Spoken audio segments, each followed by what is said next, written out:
Sri Aurobindo is describing the evolution of the spiritual being out of the mental being. And as is his approach, he enters deep into the essential principles and methods of the whole process. We have seen so far that there is a double evolution which is necessary: the soul's evolution and, on the surface, nature's evolution. And unless nature prepares a vehicle which is fit enough or ready enough, the soul itself cannot manifest even if it develops a higher possibility. On the other hand, a mere external evolution does not change the consciousness, only brings greater powers and capacities in the hands of an inferior, egocentric or lower desire mental consciousness. So there has to be a double evolution. The only problem with that is that it is a slow advance, because the spiritual emergence has to wait at each step for the instrument to catch up and become ready.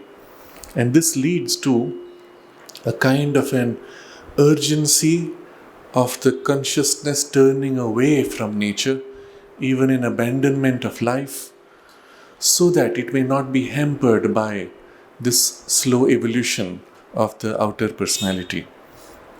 But, he says, eventually spirit has to turn upon nature, and nature itself is unfulfilled unless it joins with spirit. And so, now he turns to the specific stage that we have currently reached. And for this, he looks at what nature has used as means for the evolutionary push, and what is the actual result achieved so far by her in the human individual. He describes these as 4 main lines that nature has followed in her attempt to open up the inner being. We recognize that unless the outer personality can make a sufficient awakening to the inner ranges, or become sufficiently sensitive to the inner influence, it cannot really participate in a conscious spiritual evolution. This preparatory phase of opening the outer nature to the inner possibilities is worked upon in 4 different lines, Sri Aurobindo says, 4 main lines. These have worked together, and sometimes separately, sometimes conflicting each other, and all the variations that we have already seen. Of these, he says the first is religion, is like a first approach. Occultism, also a first approach. Spiritual thought, maybe taking it a little deeper. But inner spiritual realization and experience, that is the fourth, which is the decisive avenue of entry. We saw last time the approach of religion. We will reread that line and then move on to the next. Religion has admitted an occult element in its ritual, ceremony, sacraments, and we saw the distinctions between these. It has leaned upon spiritual thinking, deriving from it sometimes a creed or theology. Sometimes it's supporting spiritual philosophy. The former ordinarily is the Occidental method, the latter the Oriental. But spiritual experience is the final aim and achievement of religion, its sky and summit. We went through this in some detail, and we continue the text. But also religion has sometimes banned occultism, or reduced its own occult element to a minimum. It has pushed away the philosophic mind as a dry, intellectual alien, leaned with all its weight on creed and dogma, pietistic emotion and fervor and moral conduct. It has reduced to a minimum or dispensed with spiritual realization and experience. So he's showing now, first he showed how religion has used all three as a support, as an aid. Now he shows you how religion turns against all three. And we can briefly take a few examples along the lines of what we discussed last time, because it helps clarify why things went the way they did at different stages in different parts of the world at different periods of history. And those elements, or the justification of those elements, we will still find around us and within us today. So religion banning occultism and reducing its own occult element to a minimum, we see, for example, in Europe, when it turned against all occult knowledge and even, as we discussed last time, viciously went against people who had any deeper knowledge, terming them as witches. If during the plague there was somebody who had the knowledge to heal people, he or she would be termed a witch.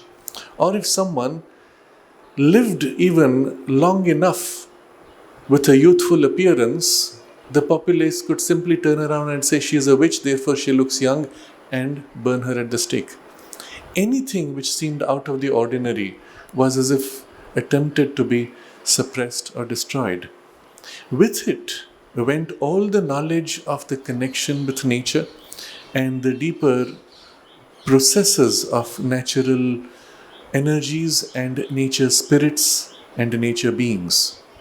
To this day, you will find the orthodox forms of Christianity turns against that in a dismissive way by calling it all paganism, when in fact it is something much more deep and real. This took one form which, in the rejection of ritualism of the Orthodox Church, you had the specialized branches of Christianity separating and rejecting ritualism. For example, with the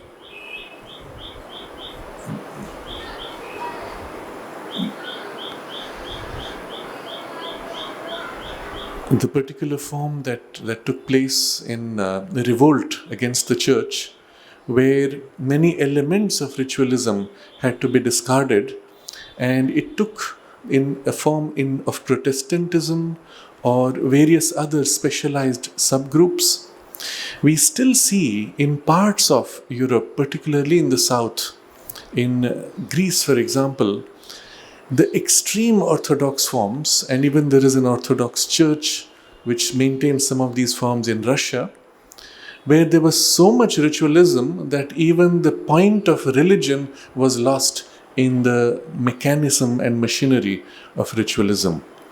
A similar trend existed in India also, where tendencies towards ritualism exaggerated to a point in certain subgroups, not so organized, not so centralized as in Europe, but in certain subgroups, where people would, as if in revolt, break out of it. We see some of this revolt even today among the younger generations, when they have to deal with the problem of meaningless rituals, at least to them meaningless, in part because the rituals are done in a language that they are not taught anymore, Sanskrit, or in part because the deeper occult knowledge and symbolism behind has been forgotten or, again, not conveyed. And the result is a strong reaction against the religious forms. So my point in giving this example is that the tendency is still justified today. When religion ceases to have meaning and loses itself in either occultism or mere ritualism. The second example he takes is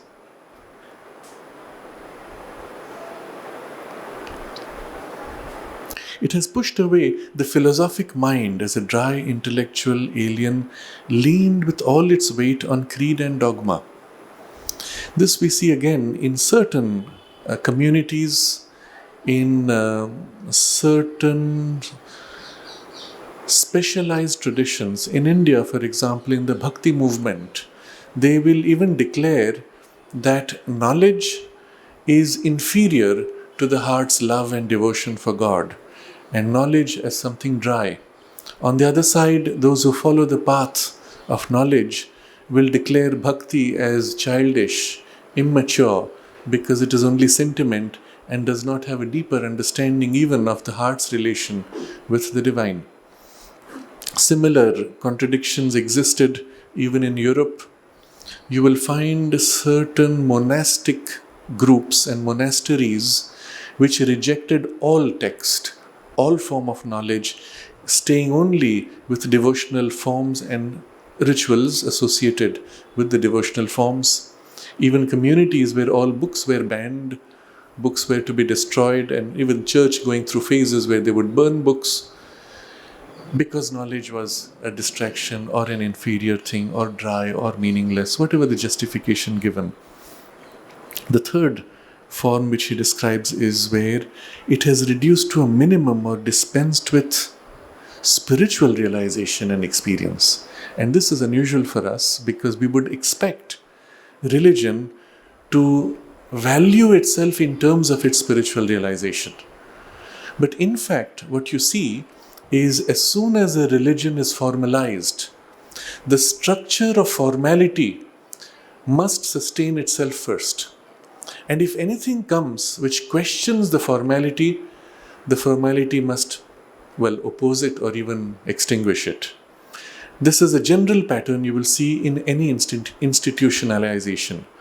Take, for example, somebody who creates an institution for his propagation of teaching. The Dalai Lama, who builds an institution so that he may spread Tibetan Buddhism and its values, its cultures.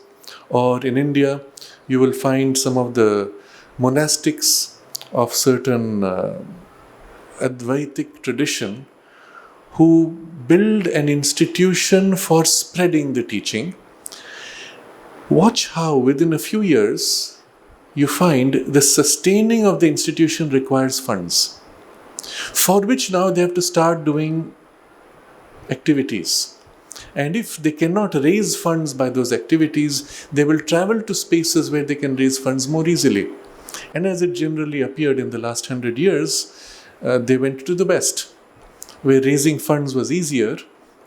And so you would have, and I know for example, a few in India who had their own institutions, they were heads of their institution, even monastic, wearing the ochre robe. But every year for 3 months, they would be traveling abroad, going through the US, through Europe, organizing lectures, and everywhere they had to raise money. Why? Because in India they could not raise money easily. It's a culture which has only recently started, where they would organize programs and ask people to donate or pay for the programs. But in India, there's a strong resistance to paying money for any spiritual teaching or lectures. And so somehow that does not work unless you have very large numbers, which is possible. But still, for the effort given, organizing the same thing in Europe made it very easy for them to raise quickly large sums. And often it took an unusual form, and this is again a real thing. You had a hall of 1,000 seats, and this is a famous Lama, we need not name him. If you wanted a front seat row, you paid $2,000 for a 2-hour lecture. And if you paid $50, you had a back seat row. And then on the side, they would sell some of the clothes used by him or a mala used by him. And very quickly you realize, where is the Tibetan value teaching culture that he was supposed to represent? It's almost become subsumed by the corporate marketing culture, which has nothing to do with what he represents. And yet it seems to be the only vehicle by which he can promote or survive even for the institution that he has built up. Now, if you sustain this a couple of decades, or 100 years or 200 years, then you can see how very quickly there will be revolts within the group. Some disciple will say, enough of this, we want to break away. And if the institution is to survive, it must suppress that breakaway. If you now look at the history of the Catholic Church over 2000 years, about, You will see this happen. Every breakaway which involved a direct spiritual experience was violently suppressed by the church. Historically, you see this. Once the person, and often they were killed on the stake, burnt as a witch, but once the person has died, they wait 30 to 40 years. Now the people who knew that person have also died, and now you're safe. The church turns around and declares the person a saint. And so it co-opts that spiritual experience, includes it, but in a manner that nobody can go against the basic structure instituted by the church. And so it is a rule under the Catholic system of the church that you cannot canonize a saint until 30 or 40 years have passed. I don't know which one it is. And now recently they realize that they are losing following so rapidly that they have broken this rule and they have been canonizing people within 5 or 10 years of their death. But always the element for justifying declaration of someone as a saint was miracles. That they must have healed people or performed miracles, and there must be enough validation for it. So the measure of the spiritual realization and experience was reduced to an occult phenomenon and not the spiritual, because that is not measurable. How can you measure whether Saint Teresa of Avila had an experience of a beatific spiritual state or some intermediate dramatic vital excitement which led her into states of vital ecstasy? You cannot. First of all, you're no more there to be able to experience it directly. They have made sure of that. And then the next step, how do you even assess someone's spiritual worth? You cannot, because you yourself do not have what they have. And so you have to reduce it to some external phenomenon which generally becomes an occult representation. She flew in the air, or she healed somebody, or she performed something unusual, and that was it. And the measure of that is used to now raise the person to a state of exaltation, but controlled by the church, defined by the church of what the person represents.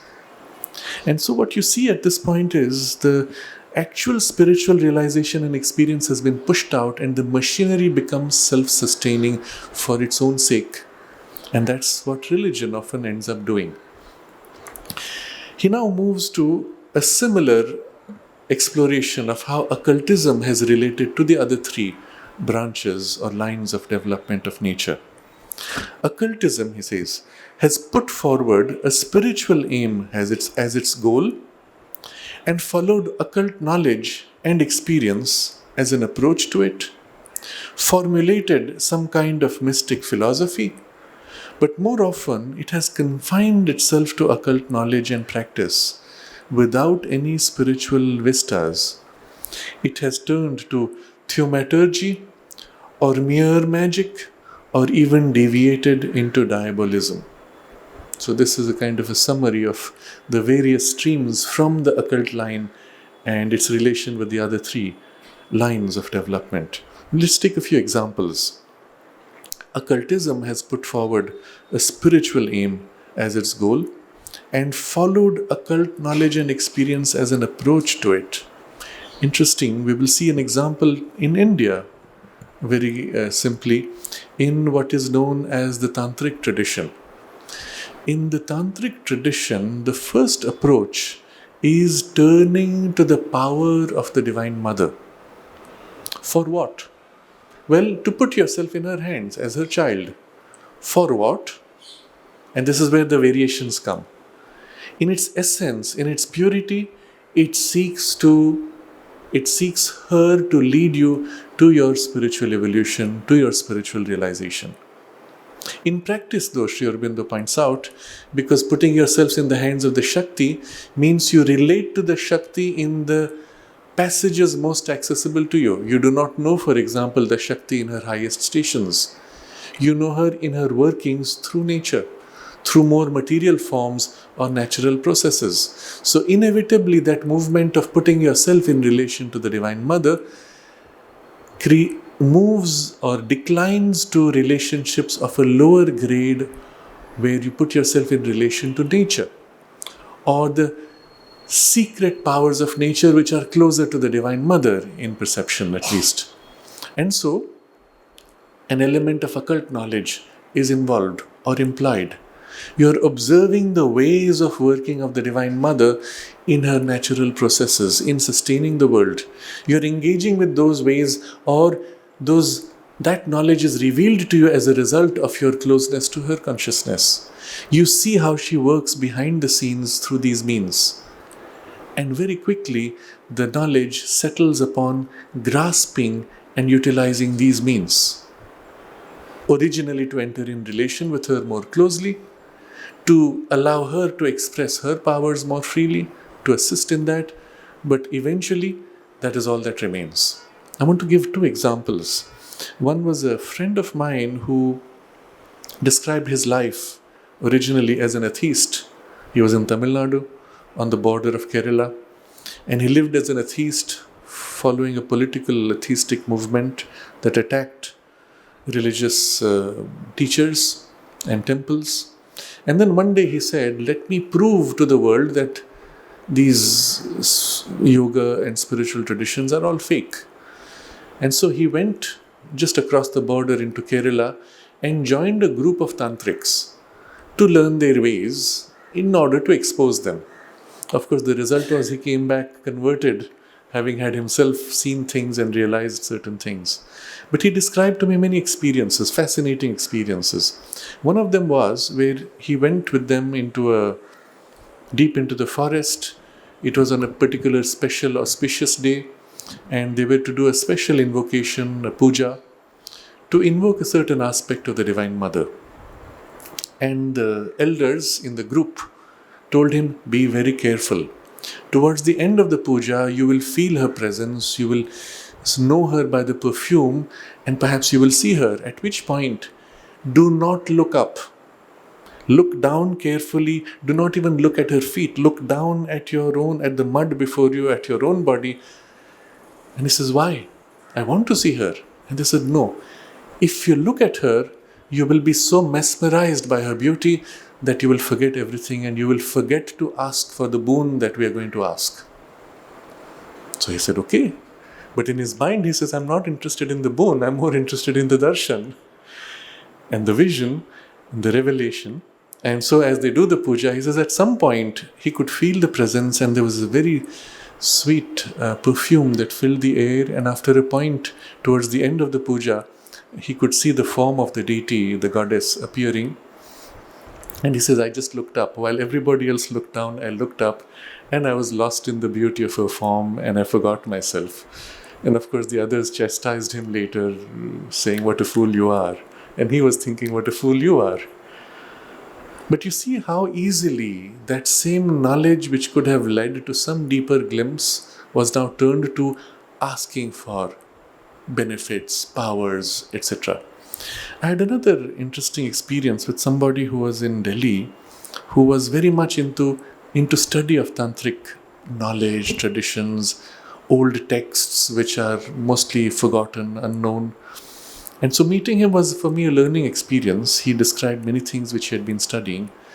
And in my conversation, when I said to him that, Tantra originally is a quest for the realization of the divine, and these are all secondary or even tertiary distracting powers, he said, how can you say that?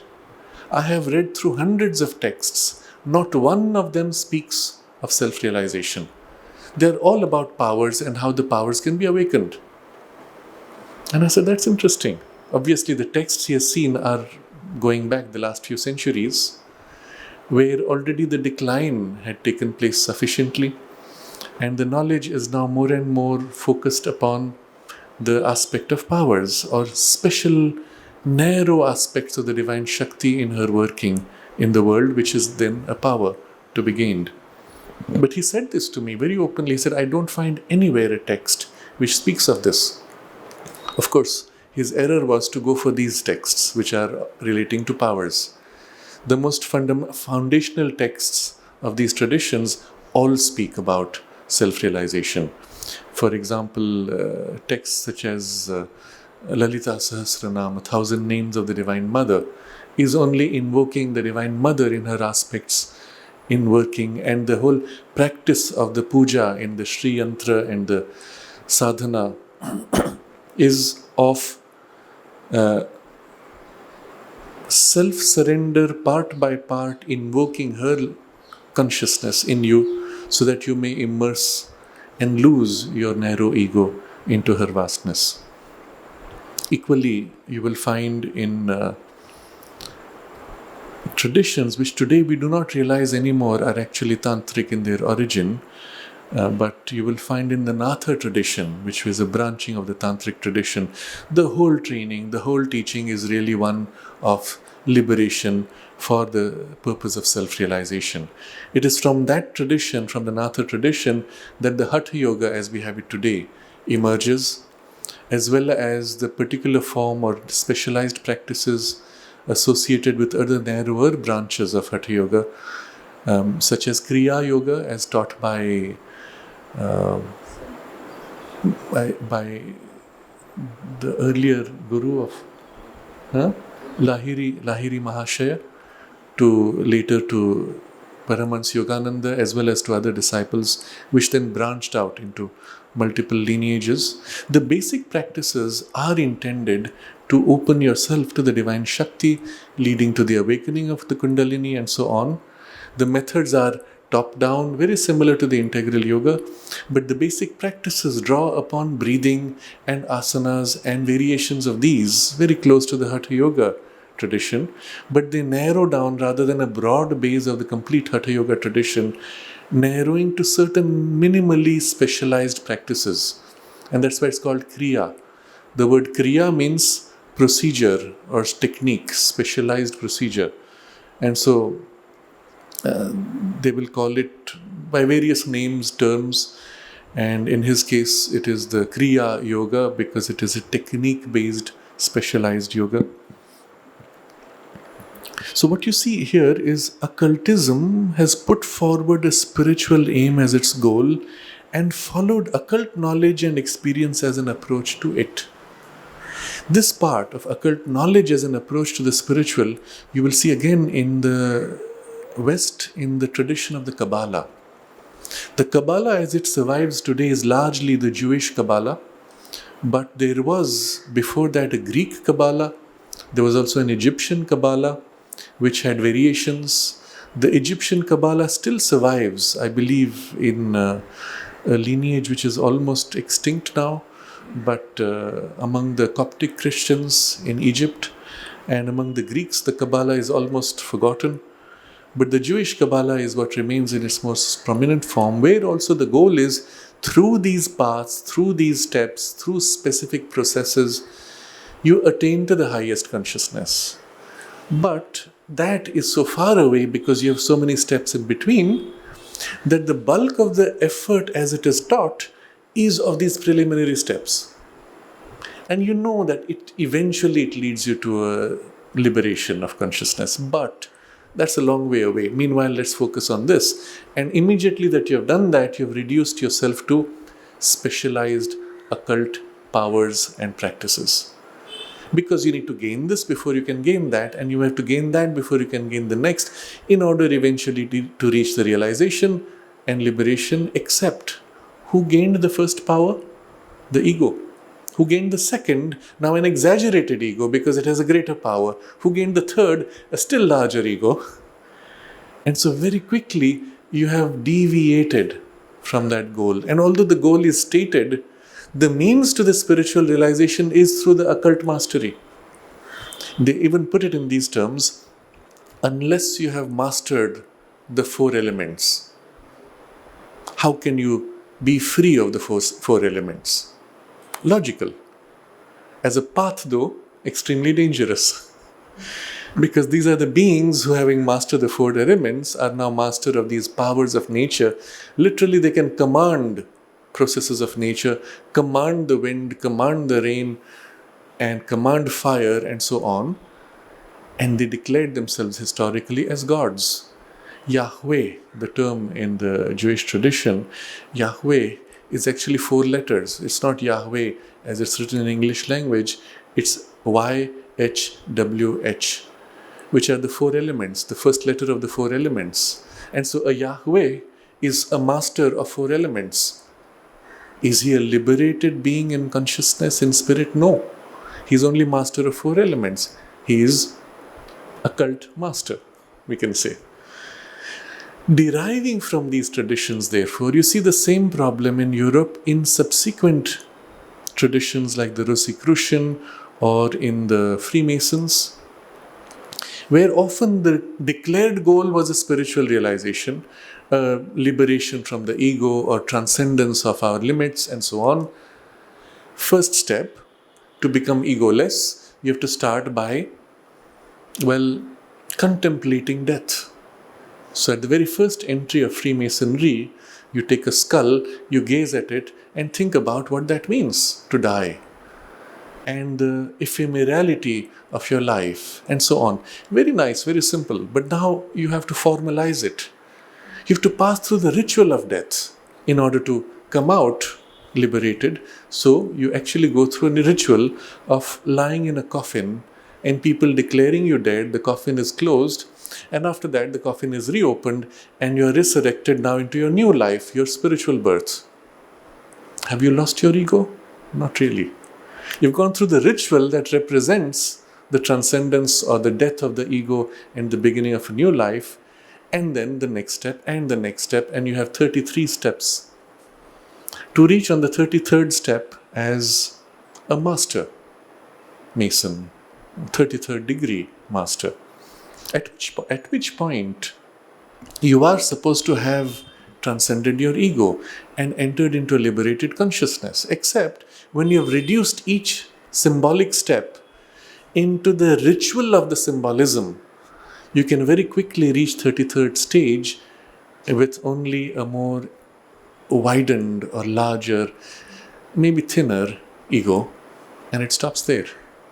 And the whole network is become much more of a social network. You join the Freemasons so that you can network with other businessmen or powerful people to have benefits in the social journey of in the social climb.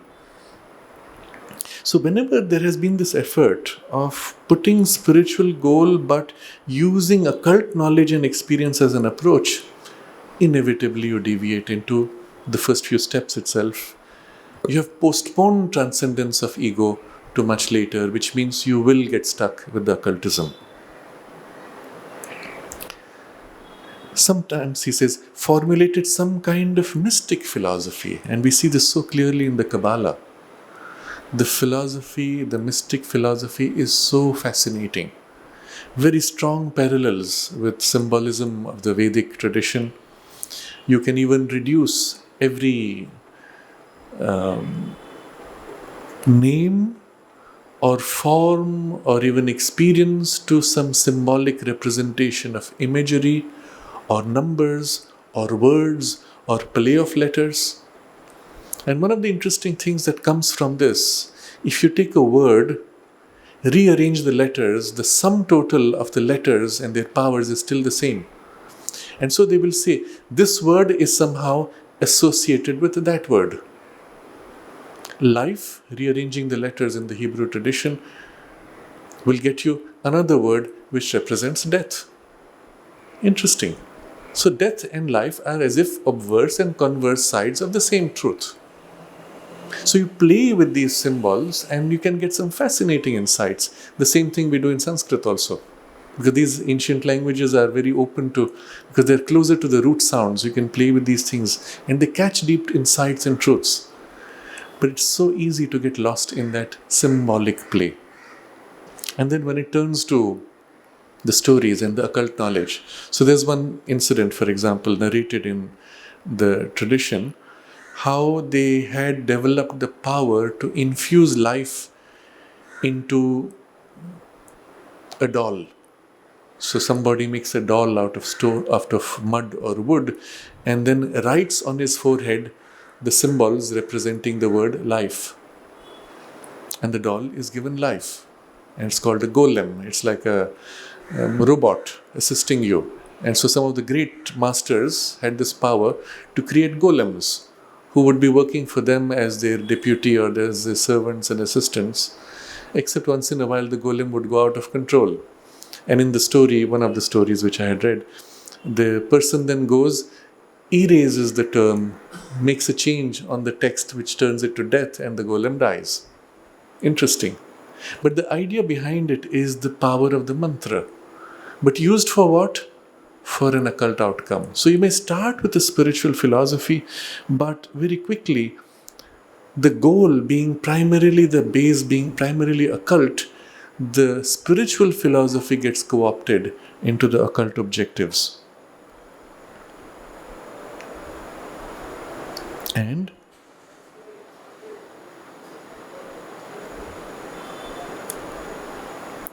But more often, it has confined itself to occult knowledge and practice without any spiritual vistas. And this is the case everywhere in the world.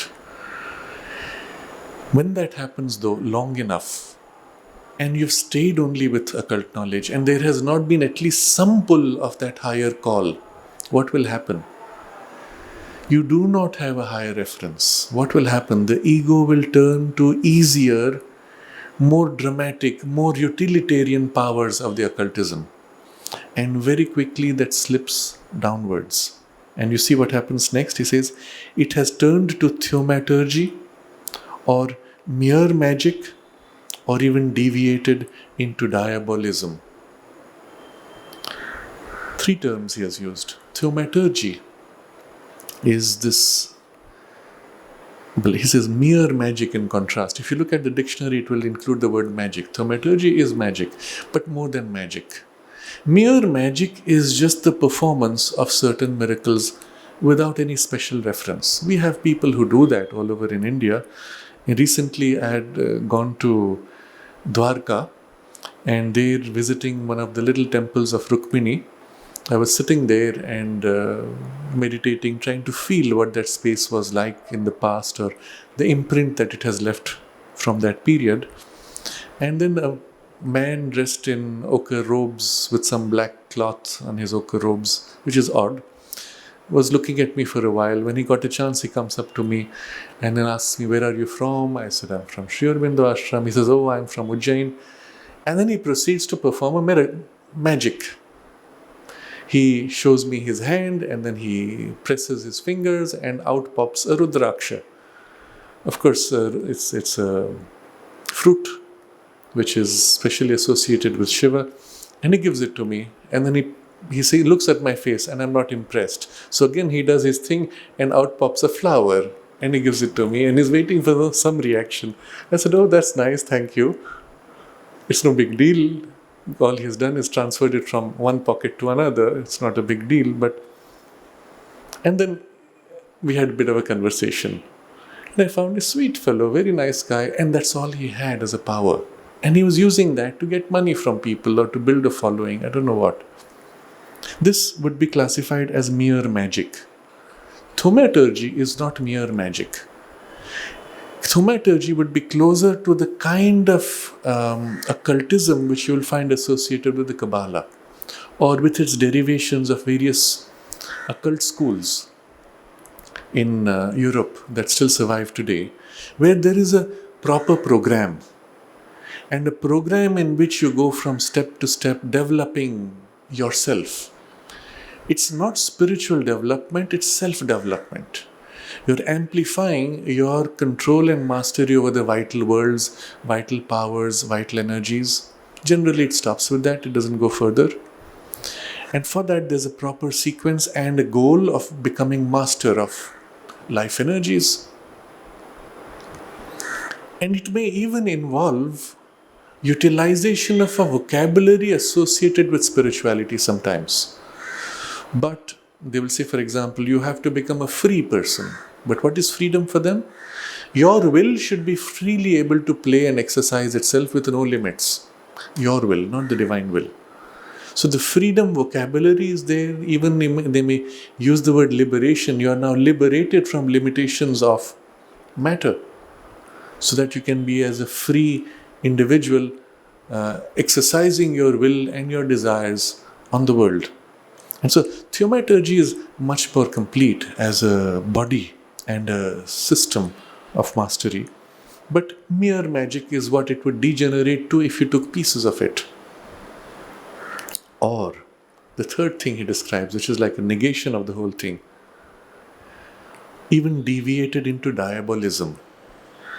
And diabolism is entering in relation with beings of a very low order of consciousness, who may in return offer you certain benefits, including magical powers or wealth, sometimes not occult powers, but just physical resources and wealth, physical success, and so on. The problem with that, of course, is because of the nature of the being that one has associated with, being an inferior consciousness, it pulls you into its ambit, its influence. And in the very nature of the association, it begins to rule you, fill you, and eventually possess you, which is its objective to begin with. Why would a being which is free to follow its own track in the vital worlds associate with a human being, be subservient to it, to please the human's desire, when it is free to live its own life? Precisely because it will gain more than the human. And the human thinks it has got a power or a servant to follow it. I remember this, I was in school at that time, still a student, and somebody in my class one day made some comment which was very odd. He says, I'm going to die at such and such age. And I said, you should never speak like this. And I said, no, I mean it, because I have a spirit which is there to help me.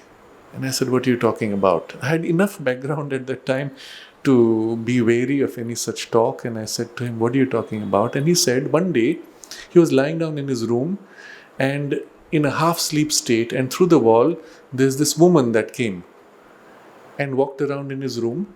It was a not physical spirit being, came to him, looked into his eyes, smiled, and then walked away through the wall into the next room.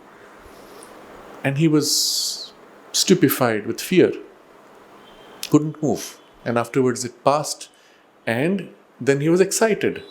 What if she comes again? What if I can control her? Imagine what I can do. And so he began to even call her, expecting and calling her. A few days down, eventually she appeared a second time. This time she came closer and smiled. The first time I think she was semi-smiling from a distance. This time came closer. And the third time she came very close to his face. Again he was petrified. But that's about the time when he mentioned this. Oh, then there was one more incident. He was cycling down the road to get to school. And on the corner of the road, suddenly he saw this woman standing across, waving with her hand, indicating him to stop. And the shock of seeing her, he braked the cycle. That's when a car whizzed by. And so he felt she had helped him. She had protected him. That's about the time when he mentioned this to me. And I said, please do not fool around with these things. I had read also Mother's description of how they build trust in order to hook into you. Once they get the hook and you cannot escape, then they start reversing the relationship and make you their slave. And in those days, you could basically go any day and walk into Sri Aurobindo's room. There were no restrictions. So I said to him, look, we have a 9:30 break of the school. Just go to Sri Aurobindo's room, pray to him and offer this figure to him. And I said very simply, if she is a positive being, then, well, he will have his blessings. If she is a negative being, he will expose her. So my friend accepted the logic, but he didn't want to let go. You see, the attraction for him was, if I can control her, she can do things for me. So he goes, he does that, fine. Next morning, he comes to school, his face full of fear. He said, last night she appeared. This time she looked at me from a distance with great anger and hatred. And then the whole form changed to become an ugly goblin, shaking its fist in anger, and then it vanished. Never again came back, thankfully. A brief touch of the light was enough to expose the true form of the thing. And I took this example to point out how the human being in that first glimpse of something abnormal, unusual, which seems more powerful, first glimpse is for the ego to seize upon and somehow use it. And diabolism is precisely this movement where I want to seize upon that power, and I don't care if the power is inferior as long as I get my benefit. Now, the power could be very simple. Mother narrates this incident of a person who had a pact with a being. It offered him success materially, and it would tell him which stocks to bet on. So very quickly, he bet on stock market, became one of the richest persons. At which point, once he had developed the dependence and trust, the being said, now bet on this heavily. And so he put half his fortune, expecting now for the whole thing to double, and he lost everything. The being said, well, it's bad luck. Put all the rest that you have. He bet everything, lost everything, and was in debt. At that point, the being said, now you take the gun and shoot yourself. And the man shot himself. Mother narrates this as an actual example, but this is indicative of many such. You will see a lot of, and this is going to sound odd, a lot of successful people in the world who make gestures which indicate their allegiance to some diabolical practices. And often it takes on hand gestures. Many politicians will make a hand gesture representing the head of the devil or a goat, as the form is, and radiate that to their followers. Or many businessmen, film stars use symbols which are associated with black magic. Many music groups which are successful even have names. I remember, this is maybe now 20 years old, I don't know the new ones.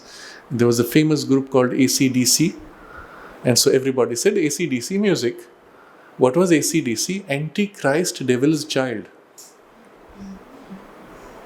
And you wonder, why would they do that? And it's not a joke for them. It is their allegiance to something which has promised to them success. And their entire music and all the representation of forms of music is dedicated to that for the success they get in return.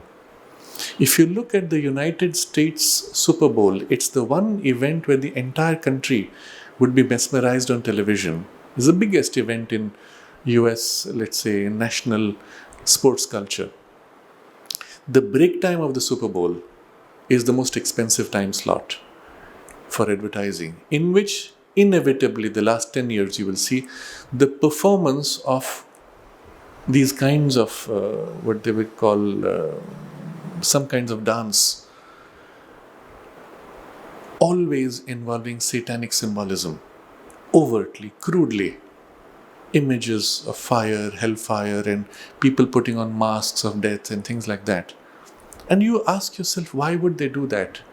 Why is it that in the popular mass today, you do not find any successful music which is uplifting in the top of the charts? All the top of the charts music and music videos have elements of this kind.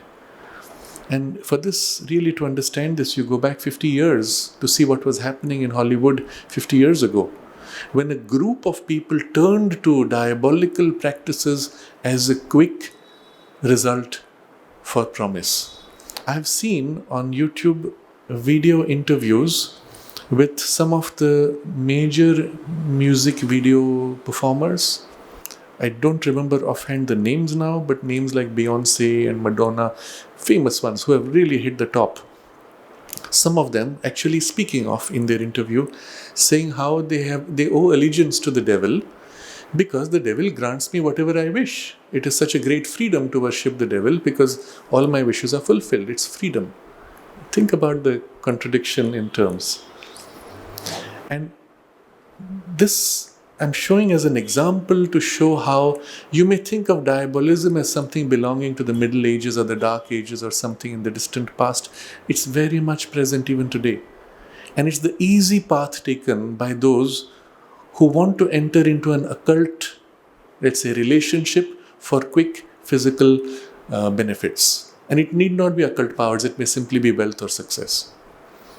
In India, we have this, and we are warned of this because it's so common in the yoga tradition, that anybody performing miracles Well, he's a miracle man, he's not a spiritual person. Spiritual people won't perform miracles. You're told this.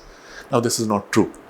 Inevitably, someone who has a spiritual consciousness will exercise it and there will be certain miraculous outcomes.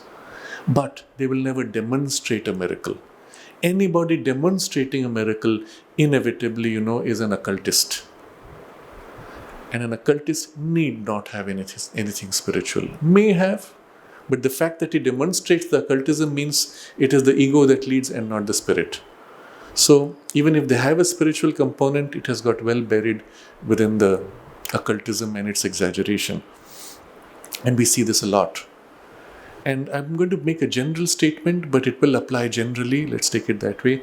Anybody who performs a miracle of that kind, a materialization or teleportation, which is what it is typically, is in some way in a relation with a diabolical being, beings of the lower vital worlds. And that's what is doing for them this miracle. It has nothing to do with spirituality. There have been some famous ones in India in recent times who have used their miracle to build a following to do good for society. And we can appreciate that. They've done a lot of social good, opened big hospitals and given free medical aid and all that. Because they got so much money, they don't know what to do. One of them who passed away recently, they discovered in his room a bed made of pure solid gold. For what? And if you ask yourself the question, well, it was just the satisfaction of the desire. But after having made all the wealth, well, you have to turn it to the social good because you cannot do much with it. But all of this is to simply show that it is a tempting attraction for the human ego once you turn to occultism shorn of spiritual goals. You see, the earlier discussion was occultism which has placed a spiritual goal. Well, you may get stuck with occultism, but there will always be a higher reference. But the moment you turn to occultism for its own sake, it will very quickly decline. We see this in the past, in practices.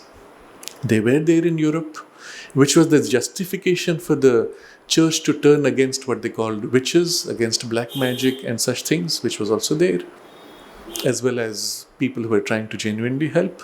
But we see this in its greatest extreme in certain forms in the South America, where forms of human sacrifice were so common, and they were used to appease lower deities of a very low grade who needed the sacrifice to give something in return. So the human sacrifice would ensure the deity is pleased and now will give to you, let's say, a good harvest or good rains. And the culture was so perverted that people would be eager to become the human sacrificial victims because it was a great honor in society to be sacrificed. They would prepare themselves and become willing participants in that perversion. The trace of this kind of thing you see in India going back more than 7,000 years. And there was a major cleanup that took place in India, to which Sri Rama is...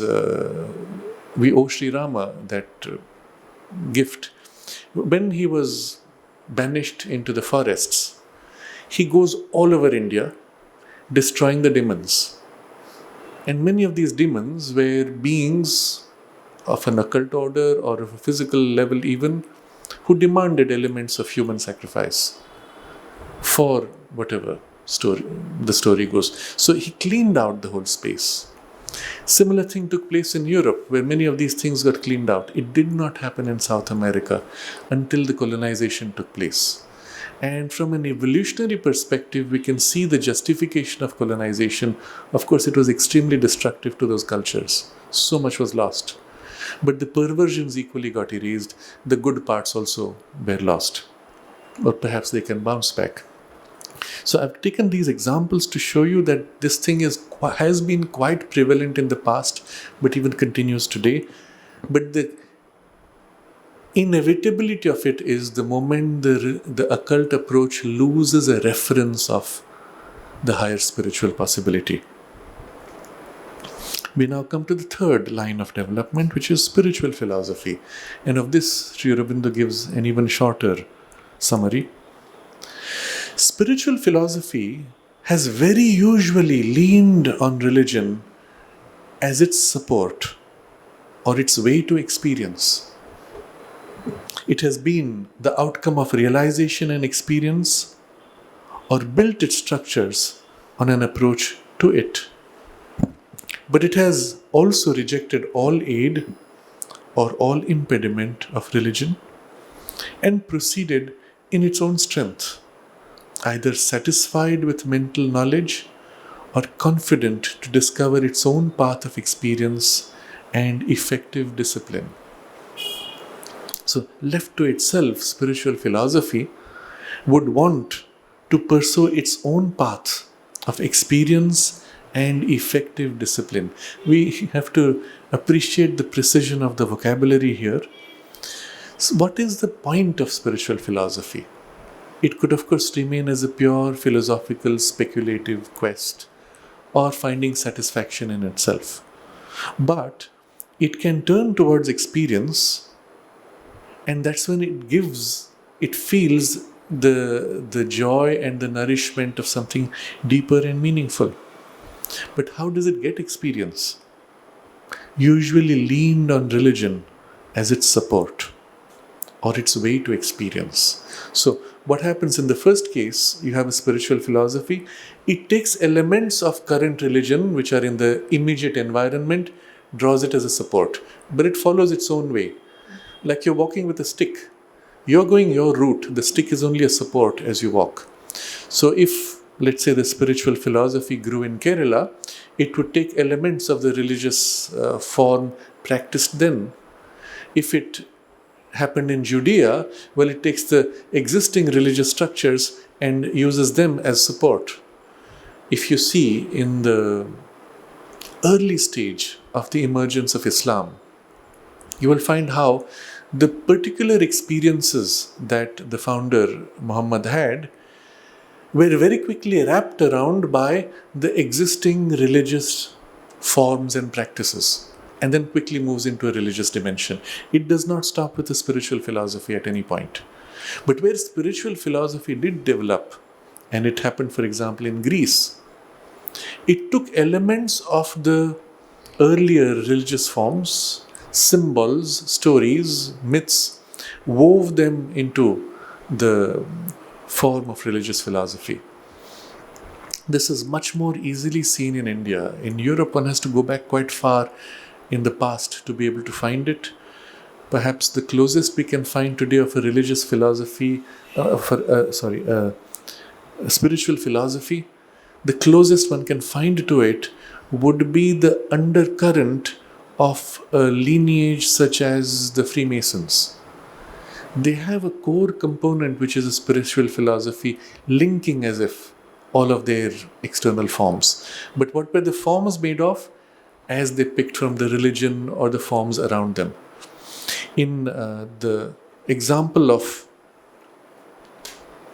Islam that I took earlier, you will see the religion very quickly suffocated the core experiential component, but that experiential component and its religious philosophy survived in a narrow stream of what today survives as the Sufi tradition. And they called themselves Sufi meaning pure. So we stay with purity of what the core represents. Now at this point, you will find elements of spiritual philosophy, elements of experience, and a mix of the two. The spiritual philosophy will speak of how the mirror of the soul has to be polished so that it can reflect the light of God. But the vocabulary it will use will be entirely from the Quran or the existing Islamic traditions. It will even declare itself Islamic. But if you see, its practices are so different from Islam, or at least from the Quran's teaching. The Quran forbids music, dance, use of flowers, or external symbols. In Sufism, you will find them all. And so, in the extreme forms of more orthodox Islam, they consider Sufis to be a deviation, and they will persecute them. Sufis will survive by saying we are true Islam, and so on. But in India, you see spiritual philosophy much more easily, where entire lineages people wearing ochre robes of sannyas stop with a spiritual philosophy. I had mentioned this example last time of an entire teaching where there was no meditation. The fact that they understood that all this is one Brahman expressing oneness was enough for them to say, I have attained it, I am free. And having taken on sannyas, now I live as a free man with the idea that there is only one divine until someday when my body is shed and I will merge in that. But what is there as a practice? Nothing in particular, other than reading the texts, dwelling on them, meditating on them, and it stops there. So it has leaned on the religious form of the ochre robe, or even certain Vedic pujas which they would do in their institution, but stopped there. The the spiritual philosophy was moving independently of these religious forms. So he says, first, it leaned on religion for support, or used religion as its way to experience. So you've co-opted certain elements and now use that to break through. If you do your daily prayer, if you do your daily puja, that's enough, it will lead you to the experience. Where did that come? That came from the religious tradition. How is it related to your spiritual philosophy? Not obvious. Now you will see this. I'm entering into some risky waters, but you will see this tendency happening in the ashram. In the teachings of Sri Aurobindo and the mother, although everything has been stated with clarity, many disciples, devotees more than disciples, I make the distinction, devotee is one who has devotion, disciple is one who follows a discipline.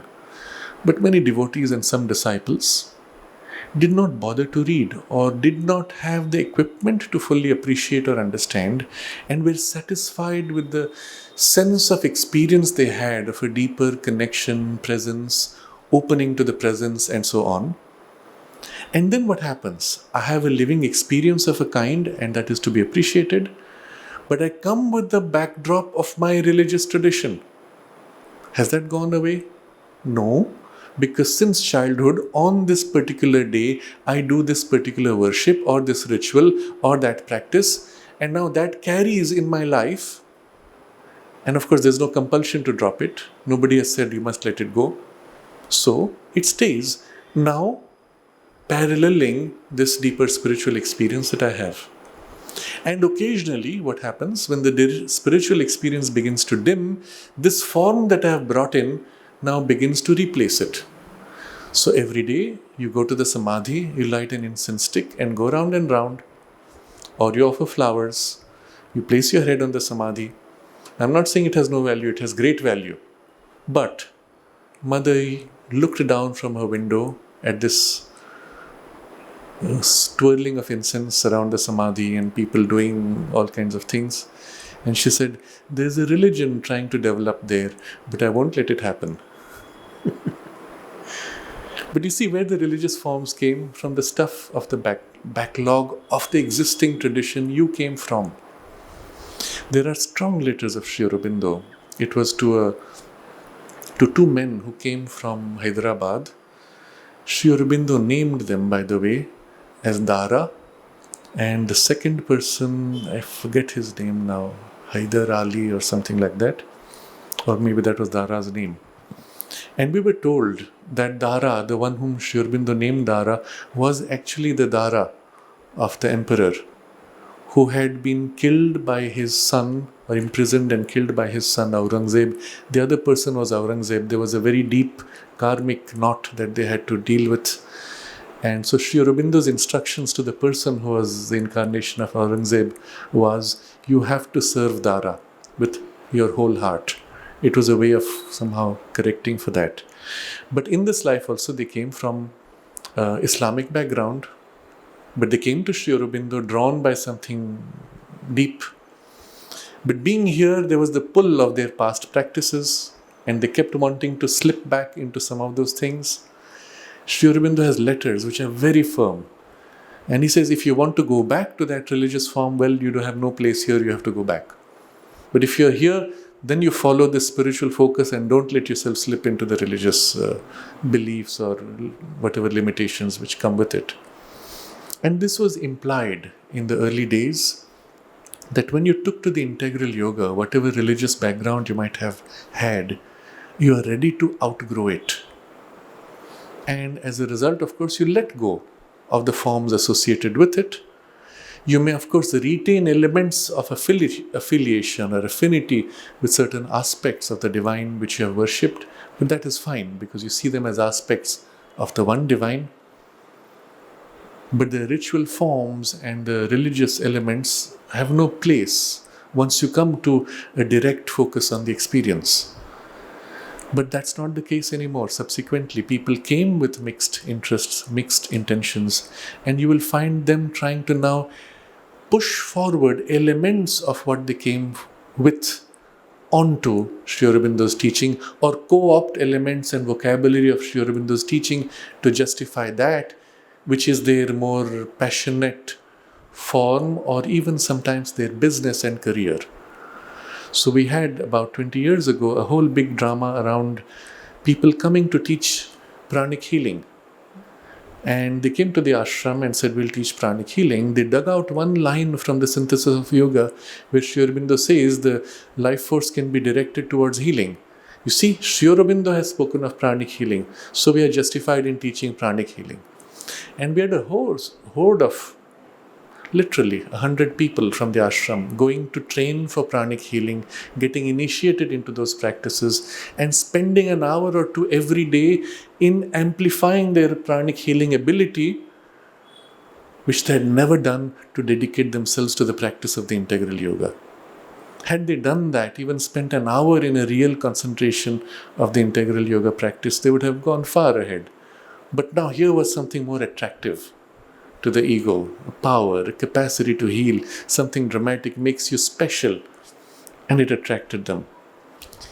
Fortunately, over about a decade it faded out. A few people who had that innate ability of healing continued the practice.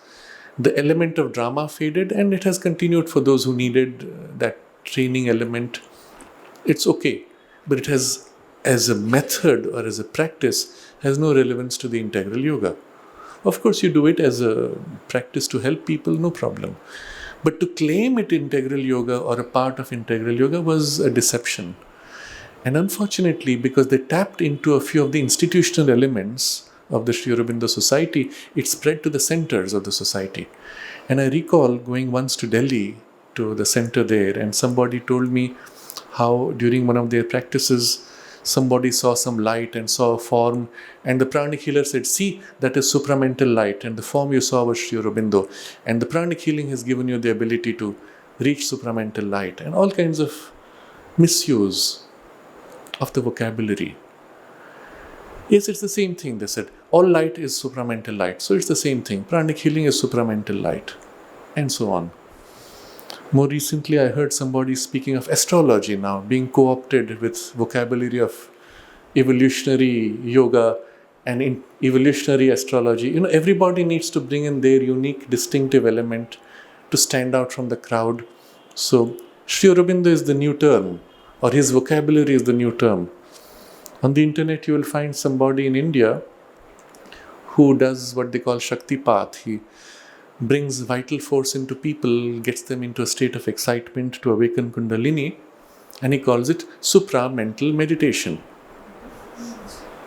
So, well, integral is the term Sri Aurobindo had used, which was later co-opted by this American philosopher. What was his name? Psychologist and philosopher. Ken Wilber. And they captured all the web domains with the word integral. He calls his place the Integral Institute, trademarked. Integral Yoga is trademarked. Integral Psychology, trademarked. Integral Healing, trademarked. And so when people from the ashram were publishing papers in Western journals using the word integral psychology, he wrote to them saying, "You are violating my copyright." So the poor people, they were very kind and gentle, and so they said, "Okay, what do we do?" He said, "Well, you can call it integral yoga psychology, but integral psychology is my term." And they said, "Okay." So when I was speaking of something integral psychology, they said, no, we should use this term. I said, why? Ken Wilber asked us to. I said, excuse me, in the ashram school, we were teaching integral psychology, the term, in the late 60s. And he is born after that, I believe. I don't know. At least he has trademarked the term after. He's the one who should be changing it, not us. And you see, it's an attempt to co-opt.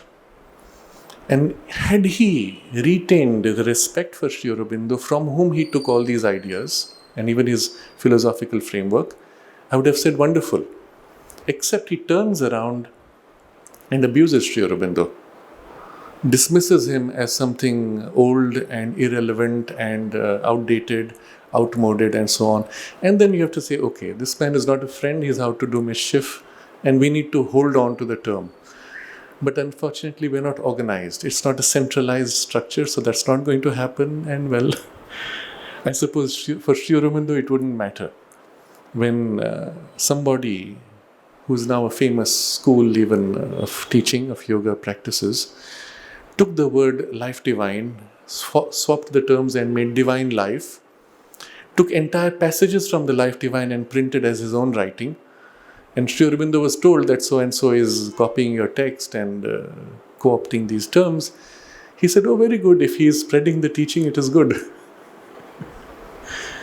Of course, he was very practical. He also understood the dangers of perversion of the teaching, and that's what we are really referring to.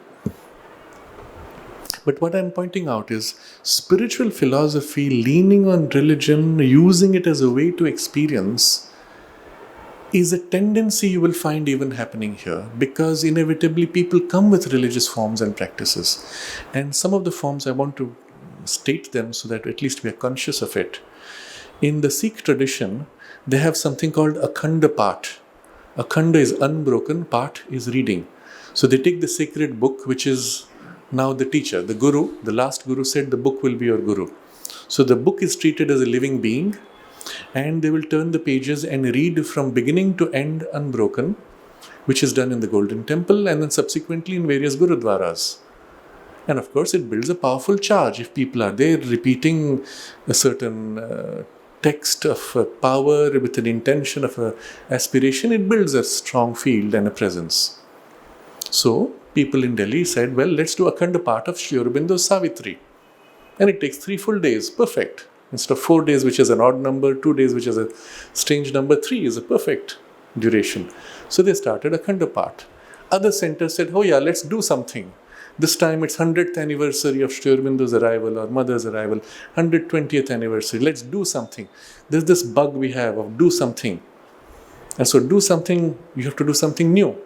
We are bored with the old stuff which everyone does. So let's do Akhanda Path, and that spread. I'm not sure I can say that it's not helpful. I'm sure it's helpful. But you can see how the form of religious expression very quickly seizes upon, and while there is an element of experience, the form can easily override the experiential component. What happens to people doing it?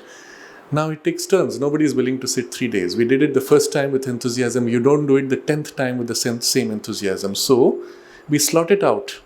I will come for half an hour or 1 hour. Next person comes for the next half hour, 1 hour. We slot it out. My benefit is my 1 hour of reading. What has happened now? I could just as well do my 1 hour of reading at home. Or maybe instead of 1 hour of mechanical reading, 5 minutes of intense concentrated study or reading or invocation. But what did we do? We just slotted out to 100 people to sustain our 3 days, and the point of your sustained 3-day concentration is lost. And you've slipped very quickly into now a ritual. We did it last year. We should do it again this year, otherwise we feel bad. We did it last 3 years continuously. Now someone has to maintain the tradition. I'm sorry, I'm too old to do it. You young people should take over. Fast forward 50 years, and now you have people doing it as a Akhanda Path in various centers, and they will say, 50 years we have done unbroken lineage of Akhanda Path. Right? You see the power of that? Are you willing to be the one who will break the sequence? No, we have to protect it. You protect the form, protect the practice. And what has that to do with the experience? Very quickly that is fading out. It has nothing to do with the practice of the integral yoga, but now it is replacing the practice of the integral yoga by practice which makes you feel good, but does not change your consciousness really. And so, I'm speaking of it somewhat forcefully as something to be discouraged, not to say that it is not helpful. Everything is helpful. Or I would put it the other way, whatever is helpful, please do. But do not bind yourself to the form and get stuck with the form. If it ceases to be of help, drop the form. And especially do not think that you're practicing the integral yoga just because you read Sri Aurobindo's Savitri instead of the Sikh book or the Quran or the Bhagavad Gita. Just because you took Sri Aurobindo's book does not make it integral yoga. It is a practice that comes from the religious tradition. Just because you swapped the book does not make Sri Aurobindo's yoga to be coming in. So we need to be clear about this. And with clarity, of course, we are free to do what we like as long as it helps in the spiritual evolution. But you see how spiritual philosophy, the moment it leans on religion or uses it as a way to experience, can get overwhelmed by the form of religion. And then he says, it has been, where did spiritual philosophy come from? It has been the outcome of realization and experience, or built its structures as an approach to it. So the relationship with experience or realization is, someone had a realization, someone had an experience, and then articulated it in a spiritual philosophy. Adi Shankaracharya has this extraordinary experience of the extinction of the ego in immersion in Satchidananda. He articulates his experience seeing from there the illusoriness of the world. Now, how do you explain that the world is an illusion when actually it's hitting you in your nose every day? You get injury if you fall and hurt yourself. You can't say it's an illusion. The pain is not an illusion. So begins a complex articulation of the philosophy. But it is spiritual philosophy because it's always pointing to the spiritual reality as the underlying foundation. And the world is illusory. And the logic of that formulation is perfect, almost flawless. If you stay with the logic, you can convince anybody. And I say almost because Sri Aurobindo reverses the logic itself. He asked the question, if the world is an illusion, then how can you even say that we are bound? The whole game, the whole story there is the world is illusion and your soul is bound in the illusion, and the practice will get you free of the illusion. Sri Aurobindo says, well, how did your soul get stuck into the illusion? Well, the philosophy says, it gives a partial explanation, but it says we don't know how exactly, but somehow it happened. But now that it's happened, let's get out of it, focus on getting out of it. And so on. And Sri Aurobindo points out, he raises other questions also. How can the greatest power of God be a power of delusion and illusion? And so with many such questions, he brings you to the recognition that the power, creative power of Maya, even as it has trapped you in your illusion, in your idea that you're getting free of the illusion, she has the last laugh, that she has tricked you even in that. On the other side, you have others who come after. Madhvacharya, who has the experience that the whole universe is an expression of the divine consciousness, is replete with the Satchidananda. Satchidananda is not beyond and the world an illusion. World is real. And he articulates that in his spiritual philosophy. And others, one by one after. The Buddha begins his whole journey with this quest, and having attained to the experience of nirvana, articulates the relationship from nirvana with the world of suffering. How did this happen? How did the suffering come? How did the appearance of form emerge from that which is emptiness? And so there's a whole spiritual philosophy built into it. And so on. In any tradition, which has not become a hardened form of religion, you will find this core of the spiritual philosophy, but emerging from the experience. So he's showing you the relationship with the experience and the spiritual philosophy. On the other side, its relation with religion and occultism.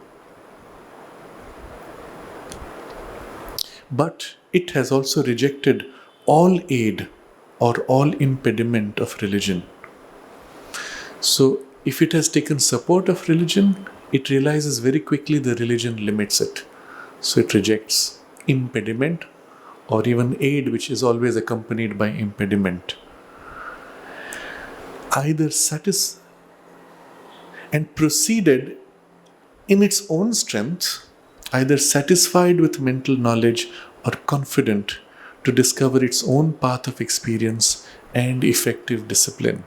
So, mental knowledge and satisfaction with that is what I gave earlier as the example of schools of Vedantic teaching, where you understand, you study the texts, and that is your fulfillment.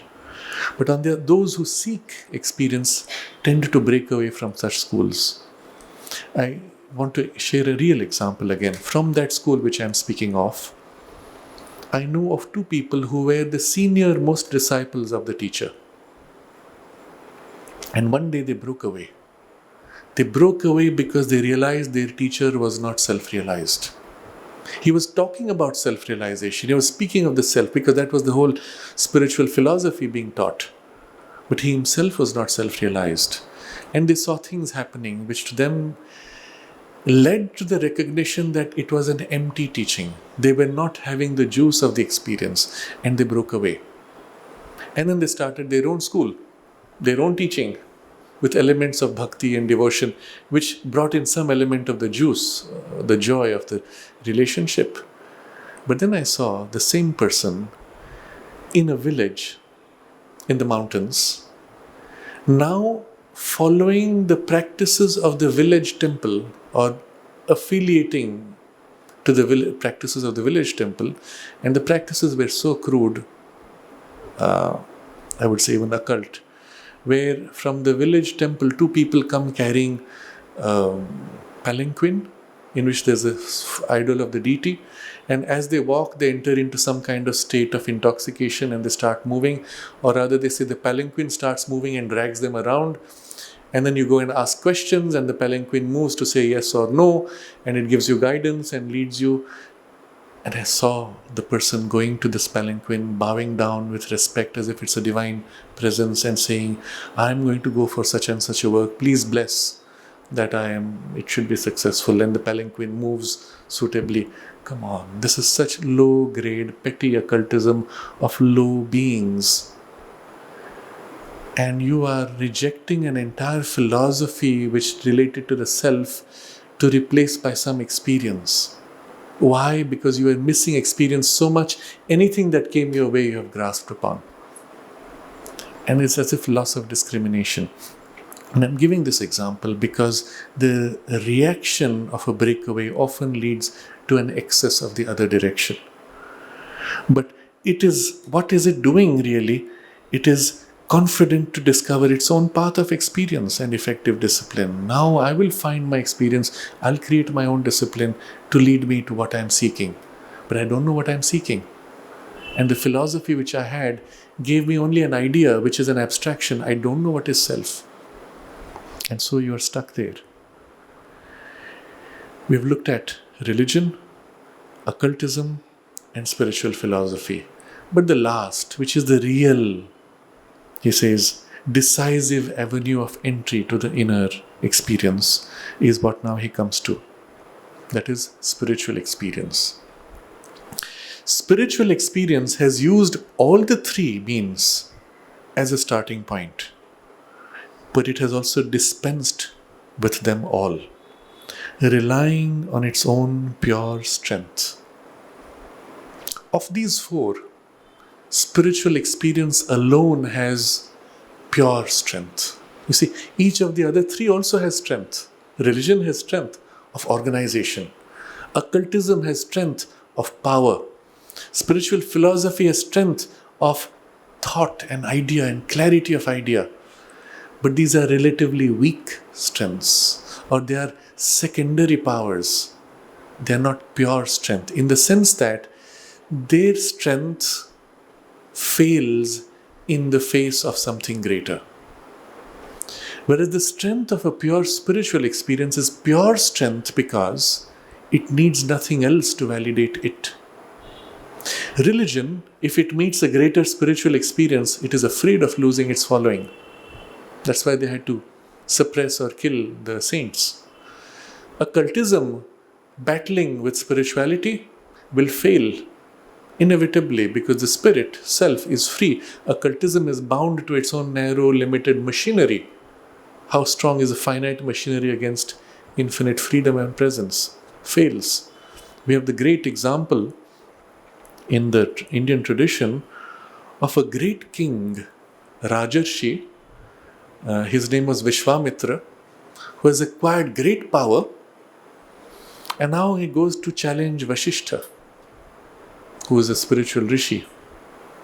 And this king, who is a Rajarshi, he is a king rishi, coming with the force of his vitality, now challenges him to prove his greatness. And there are repeated battles that take place, and each time Vasishtha wins. At the end of the whole game, this man says, I have to find out what is his secret. So he goes to the hut of Vasishtha and listens, waiting to hear what is the secret of this man's strength. Vasishtha, sitting inside, knows that he's listening, and so with great compassion he tells his wife, Vishwamitra is such a wonderful, such a great rishi. He would be among the greatest if only he had a little bit of humility. And hearing his praise expressed in this way, the man melts, goes to him, falls at his feet. What melted him was the love of Vasishtha. But it is in that he realized, and that's when he declares, and it's a very famous statement which is repeated today, Dhik balam kshatriya balam brahma tejo balam balam. That is, the strength of the kshatriya is nothing compared to the intensity of the light of Brahman. That is the true strength. This is an inferior or secondary strength. And this is quoted frequently to say that the spiritual light is always greater, or spiritual power is greater than any of the vital or secondary powers. So this point he makes, relying on its own pure strength. Of the four, only spiritual experience has its own pure strength, needing nothing else to stand or to justify itself. All the other three need spirit to justify themselves or fail when opposed to the spirit. So with this first sentence, he continues the rest of the paragraph, which we will study on the Sunday after next. As next Sunday I'm going to be out of station, unfortunately. And we will continue this on September 8th. We'll look back briefly. Sri Aurobindo is describing the four main lines which nature has followed in her attempt to open up the inner being. And we now understand the relationships between these four, and we will see in the next paragraph that all four are within us. They represent four aspects of our own completeness, which has to be realized. But what will be the true relation and what will be the fourfold means of the inner opening, that's going to be the theme of the next paragraph. We can meditate on this for half a minute.